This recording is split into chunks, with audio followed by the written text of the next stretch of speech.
In Guatemala, social movements call for a march of flowers against the actions of the Public Prosecutor's Office and in favor of democracy.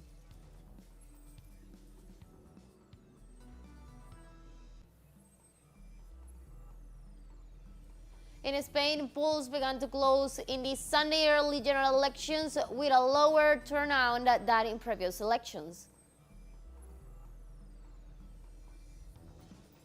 And in Russia, President Vladimir Putin and his Belarusian counterpart Alexander Lukashenko met to discuss the Ukrainian conflict and Kiev's failed counteroffensive.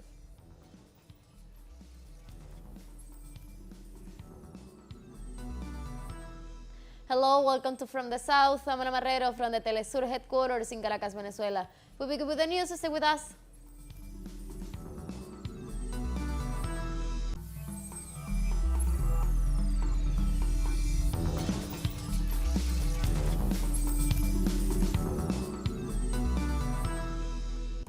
In Guatemala, social movements, students, and union called for a march of flowers against the actions of the Public Prosecutor's Office and in favor of democracy in the country. Organizers urge all sectors of the population to join in a mass demonstration in favor of democracy, since the Public Prosecutor's Office seems to be hindering a runoff. The mobilization started on the Human Rights Square in front of the Supreme Court of Justice and outside the Public Prosecutor's Office. Local and international organizations have expressed the importance of representing the popular will. The popular will expressed at the polls and the runoff elections will be held on August the 20th.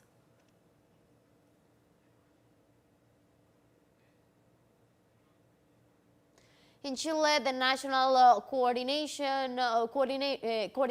of No More AFP called for a mobilization on Sunday to fight for the right to pensions and for a paid-as-you-go system that puts an end to pension funds administration. The cooperators stress the urgency of promoting the mobilizations to raise things the demand to end the pension fund administrators and in the context in the debate on the pension bill that the government has introduced in Parliament and the importance of not leaving it as a milestone but as a plan of struggle to be organized independently of the government, because while the government decides to give in to the opposition and maintain the model of individual capitalization, it will be the working class that pays the consequences. El lunes, algunas personas se mostraron decepcionadas con el resultado. The latest survey by the Institute of Peruvian Studies showed that 81.6% of the citizens reject the administration of President Dina Boluarte. The 75% of the people said that the current president should resign, while 90.4% expressed their rejection towards the Congress. Meanwhile, 58% of the people said they identified with the protesters, and 49% said they think Boluarte's government is not a democracy.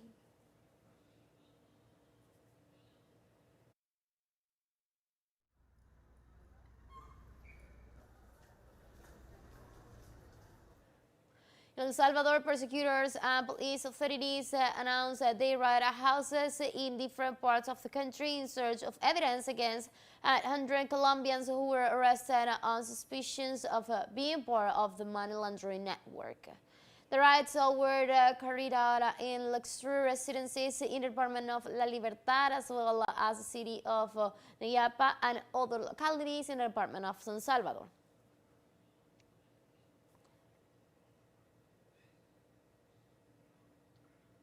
Also in El Salvador, several social movements, human rights activists, and journalists denounce persecutions, harassments, and attempt arbitrary arrests by the executive.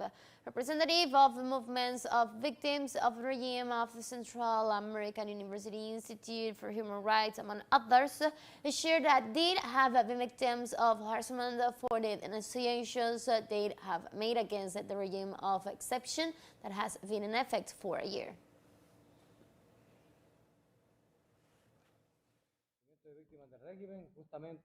The movement of victims of the regime, what we want now is to make an official denunciation of the attempt to capture members of MOVIR on the 7th of July, after finishing an activity where we denounced the arbitrary detentions.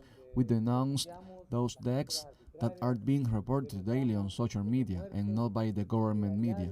They are dying for lack of medical attention due to torture.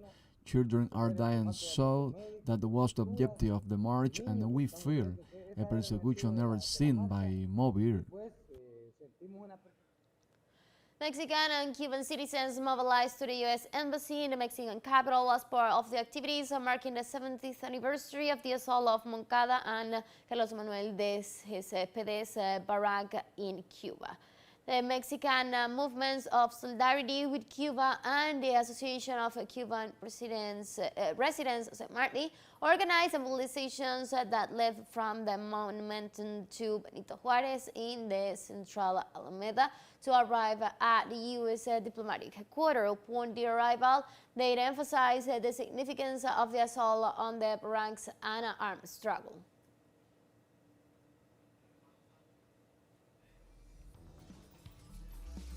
Let's take a very short break, but remember you can now follow us on our TikTok account as teleSUR English. There you will be able to see news in different formats, news updates and more. Stay tuned for more news.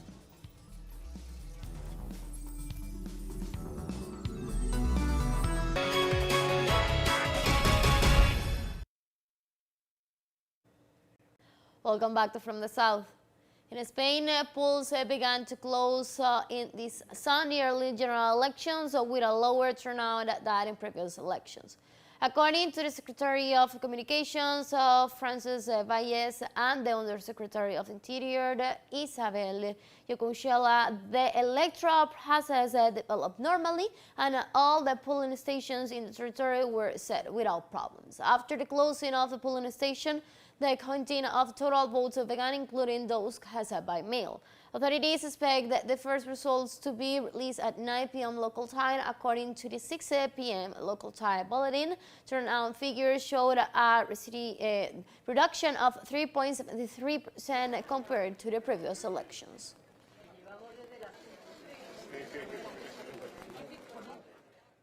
And in this election context, we welcome journalists and international analyst Fernando Casado to help us better understand the key aspect of these elections in Spain and possible outlooks into the future. Thank you, Fernando, for joining us in here in From the South. Hello, Anna. Thank you for having me. Well, let's start with the interview. Today's snap elections are the results of Spanish Prime Minister Pedro Sánchez's decision of bringing elections forward after the defeat of the ruling coalition on May the 28th. Why was the decision motivated, and in the light of the first income results, do you feel it was the right move? I think it was a very bold but very wise move, no doubt about it. Pedro Sánchez has lost many important strongholds that were traditionally from PSOE, and there were 6 months left for the regular time for the elections. But obviously, this victory of the right-wing party was going to accumulate through those months. So calling for snap elections right after the really bad result moved the focus from the result of the victory of the right-wing party into the new elections. This also gave the time to the left coalition, but especially his party, PSOE, to rebuild a discourse based on the fear of the right and trying to mobilize his voters that did not vote in the local elections. And it seems that it's paying off, because the results are still, while we talk, they are not definite results yet. We don't know which of the coalitions is finally going to rule for the next 4 years. But it seems that if the results were the ones we have at this very moment, it will be Pedro Sánchez again, the prime minister.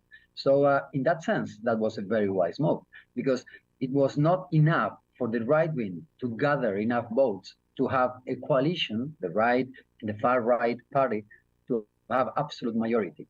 Right now, as we speak, they have 169 MPs, and they need 6 more MPs to be able to have a coalition and rule.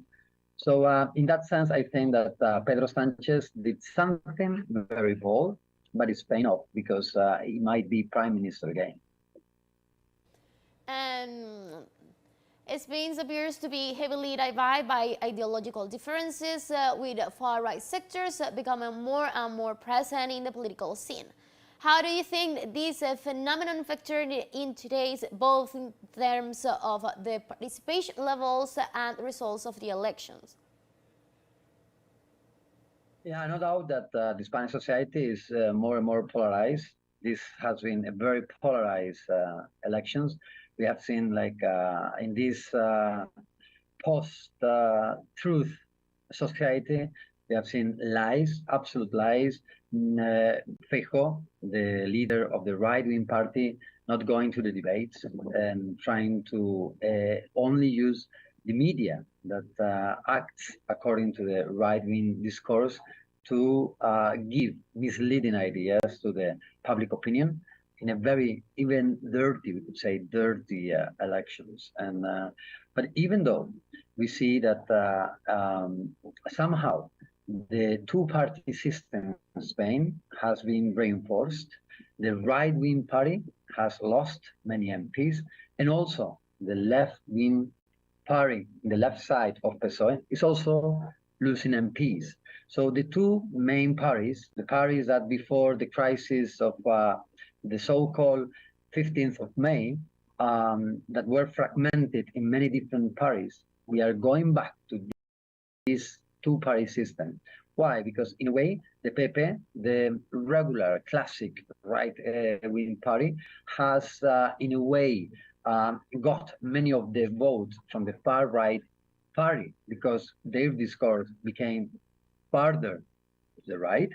And also, in the case of the left party, this other left party did not have the chance to create its own identity, its own options and choices for the voters. So they were not able to differentiate themselves from PSOE, from Pedro Sánchez party. And it seems that to have been part of the government of Pedro Sánchez has jeopardized and damaged their own identity. So again, that has had the result that Pedro Sánchez party has been reinforced. So what we see is that there is a bigger polarization between the two main parties, but that did not give space to different and diverse parties to have a space to create also or to attract votes from many of the people that have changed back their position to the regular two main parties.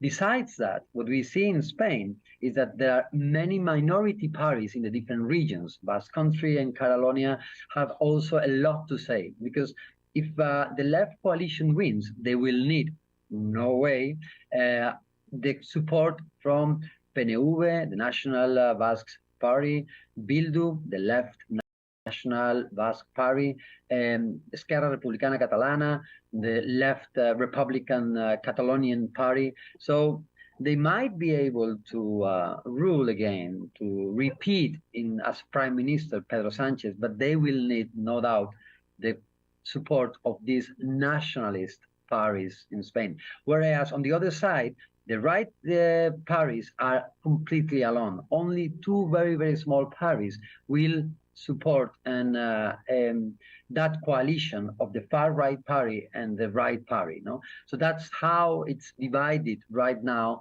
The different options in Spain, but but also as a result, no doubt about it, the two-party system after this election has been very seriously reinforced.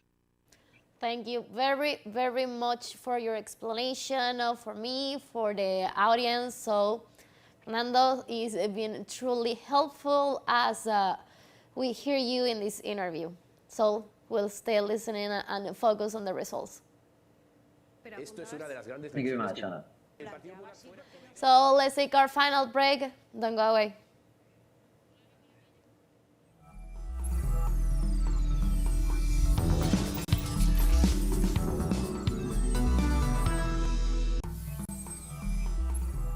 Welcome back. In Russia, President Vladimir Putin and his Belarusian counterpart Alexander Lukashenko met to discuss the Ukrainian conflict and Kiev's failed counteroffensive. President Putin estimated that the irrecoverable losses of the Kiev forces since the beginning of their counteroffensive already exceed 26,000 people. Likewise, the Belarusian president stated that there is not Ukrainian counteroffensive, while President Putin points out that there is a counteroffensive that failed.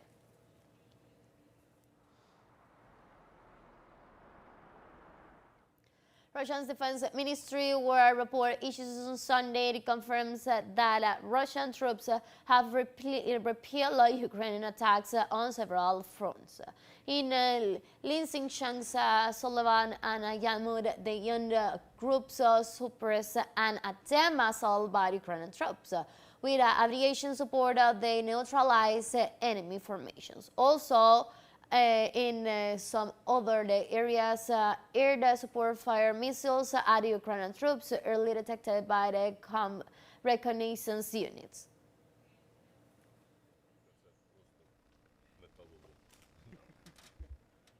The Russian Defense Ministry also read Ukrainian claims to Russia and is responsible for the destruction of an Orthodox cathedral in Odessa. The statement issued by the Defense Ministry says the target set for destruction namely facilities where terrorist attacks were being prepared with use of drones were located at a safe distance from the cathedral.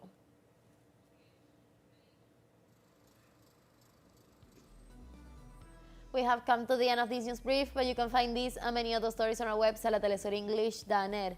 You can also join us on our socials. We're on Facebook, Twitter, and on Instagram as well. For telesur English and from the South, I'm Ana Marrero. Thank you for watching.